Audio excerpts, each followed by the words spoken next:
জাদুকরী বাঁ পায়ের ফুটবলে বিশ্ব মাতিয়েছেন যিনি। কিন্তু ফুটবলের বাইরেও লিওনেল মেসির শরীর জুড়ে লেখা আছে আরও একটি নিঃশব্দ গল্প।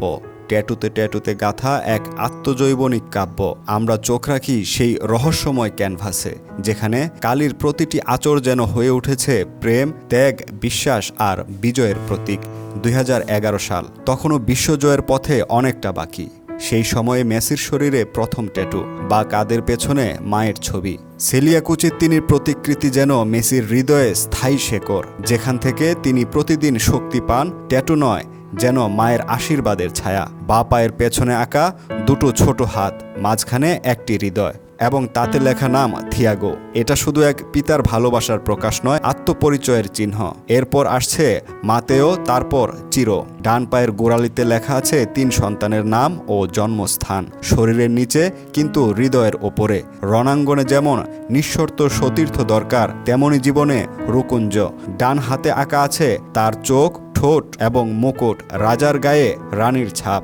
যৌথ ট্যাটুতে লেখা থাকে না শুধু ভালোবাসা, লেখা থাকে প্রতিশ্রুতি, জীবনের শেষ দিন পর্যন্ত একসাথে থাকার।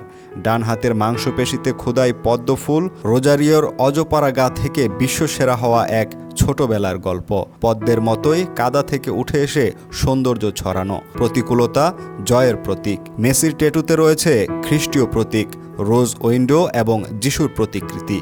ভক্তি, আধ্যাত্মিকতা আর কৃতজ্ঞতার নিঃশব্দ ঘুমপাড়ানি। তার চারপাশে রঙিন ফুল, লাল গোলাপ, গোলাপি পদ্ম, কমলার ফুল, বিশ্বাসের গ্রানে মোড়া এক জীবন। ডান কুনুয়ে ঘড়ি ও প্যান্ডুলাম, যা সময়ের প্রতীক।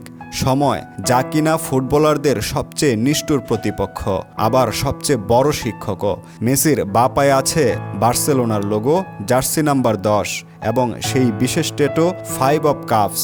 শুধু একটা ট্যারট কার্ড নয়, এটা যেন ভাগ্যবানদের জন্য এক গুপ্ত সংকেত। একসময় বাঁ পায়ের নিচে ছিল তলোয়ার, দেবদূতের ডানা ও একটি লাল গোলাপ। এখন তা গাঢ় কালো কালি দিয়ে ঢেকে দিয়েছেন, যেন পুরনো ব্যথা মুছে নতুন বিজয়ের আলোয় উদ্ভাসিত হতে চাওয়া।